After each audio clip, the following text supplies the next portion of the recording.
కొన్ని సర్కారు వ్యవస్థల తీరు ఎట్లుంటున్నదో చూడురి. మనదైతే మంగళవారం, మందిదైతే సోమవారం అన్నట్టున్నది కదా. మనం సర్కారు కట్టే పైసలు 10 పైసలు తక్కువ వాటా ఊకోరు. అదే వాళ్ళు ఇచ్చేటి 10 రూపాయలు అయినా 10 ఏళ్ళు తీసుకుంటారు. ఇట్లా ముఖ్యంగా కాంట్రాక్టర్లకు బిల్లులు ఇచ్చేటప్పుడు సర్కారుకు భూములు ఇచ్చి పరిహారం కోసం ఎదురు చూస్తున్న వాళ్ళకు బాగానే అనుభవం ఉంటాయి అన్నీ.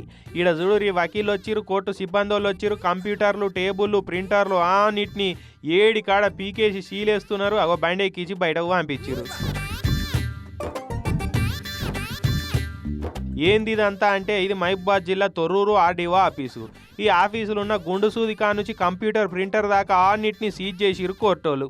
ఎస్ఆర్ఎస్పీ కెనాల్ కోసం 2011లో దంతలపల్లి మండలంలో ఉండే శ్రీనివాసరెడ్డి, ధర్మారెడ్డి, వెంకన్న అనే రైతుల వ్యవసాయ భూమిని సర్కారు తీసుకున్నదట. అయితే ఏండ్ల సంధి పాయమాలు కట్టియకుండా ఆఫీసుల చుట్టూ తిప్పుకున్నారట. ఇక వాళ్ళంతా కోర్టుకు వేయరు. ఇక కోర్టు గరమైపోయి ఆర్డీఓ ఆఫీసులో ఏముంటే వాటన్నిటిని జప్తు చేయమని తీర్పు ఇచ్చింది. అప్పుడే ఇక వాళ్ళకి సోయి వస్తుందని గరమైంది. హైకోర్టు వాళ్ళు సగమైన పేమెంట్ చేయమని గెలిచిందంటే సగమైన చేస్తే వీళ్ళు ఇవ్వలేదు. ఇవ్వకపోతే కోర్టు ఆస్తులు జప్తు చేయమని చెప్పింది.